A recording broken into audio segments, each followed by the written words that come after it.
Assalamualaikum warahmatullahi wabarakatuh. Perkenalkan, nama saya Nur Azizatul Munawaroh dari kelas Perbankan Syariah 3 NIM E 2019-1111. Di sini saya akan menanggapi video dari Bapak Abdul Wadud Nafis tentang otoritas jasa keuangan.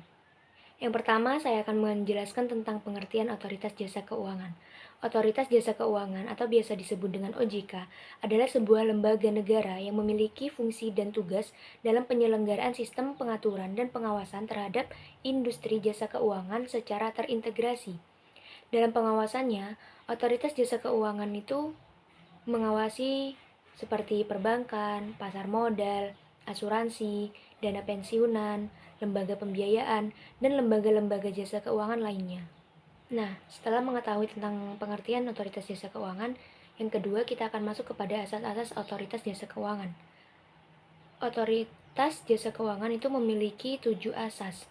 Yang pertama, asas independensi.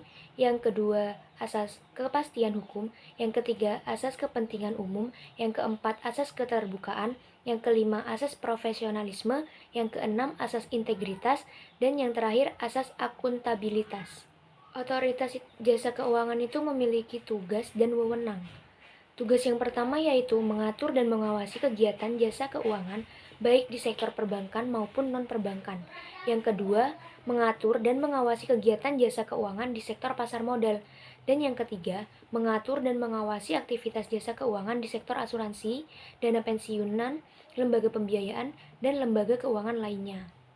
Setelah mengetahui tugas dari otoritas jasa keuangan, sekarang kita beralih kepada wewenang otoritas jasa keuangan. Wewenangnya itu ada 10. Yang pertama, menetapkan peraturan perundang-undangan di industri jasa keuangan. Yang kedua, membuat dan menetapkan peraturan tentang pengawasan di industri jasa keuangan. Yang ketiga, membuat dan menetapkan kebijakan tentang pelaksanaan tugas otoritas jasa keuangan. Yang keempat, mengatur tentang tata cara penetapan pengelola statuter di lembaga jasa keuangan.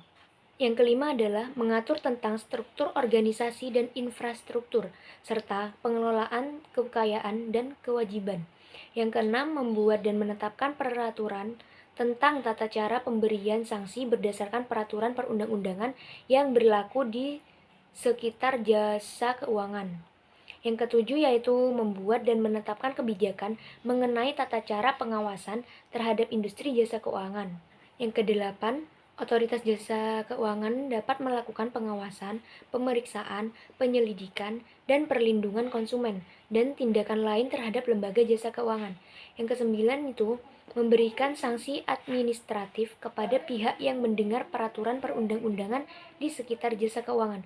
Yang terakhir itu, otoritas jasa keuangan berwenang memberikan dan mencabut izin usaha pengesahan dan penetapan lain dalam peraturan perundang-undangan di sekitar jasa keuangan.